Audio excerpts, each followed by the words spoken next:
नमस्कार दर्शक बंधु वर्तमान राशन कार्ड हिताधिकारी मानक पई एक बड़ खबर सामना को आसीचे।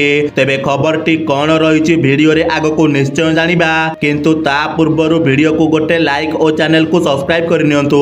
तेबे दर्शक बंधु चलित मास शेष सुधा अनेक राशन कार्ड धारी नाम तालिकारु हटाई दिया जिवो बोली सूचना मिली। तेबे केवल ओडिशा रे ही अनेक लोकंक राशन कार्ड रद्द करा जिवो बोली जानिबा को मिली।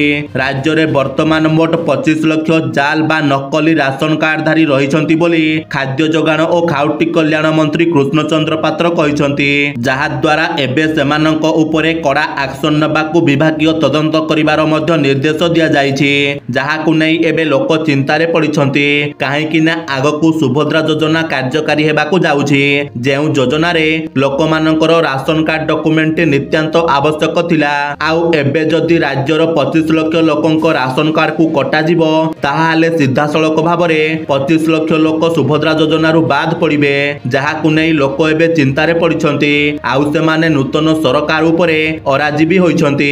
सेपटे आगामी दिन में जाल राशन कार्डधारी को चिन्हट करा जिवो और सेमानंक स्थान रे जे राशन कार्ड पाइबा पई योग्य सेमानंकु एहा प्रदान करा जिवो बोली श्री पात्र जणाइछन्ति। मास शेष सुधा एही कार्य को त्वरान्वित भाव में करा जिबाकू मध्य से प्रतिश्रुति रखिछन्ति। आउ 100 दिन भितरे नुआ हिताधिकारी को एथिरे सामिल करा जिवो। खाद्य जोगाण और खाउटी कल्याण मंत्री कृष्णचंद्र पात्र कहिसंती, जणे लोक मरि जाइथिले मध्य तांको नारे चाउल जाउथिला, किंतु आगामी दिन में सबु निज जिल्ला रे निज निर्वाचन मंडली रे विधायक और मंत्री नुआ कार्ड बांटिबे बोली सूचना दिया जाउछि। तेबे दर्शक बंधु सरकारको एही निष्पत्ति प्रति आपणक मतामत कोन रहिछि वीडियो रो कमेंट रे हमकु निश्चय जणांतु।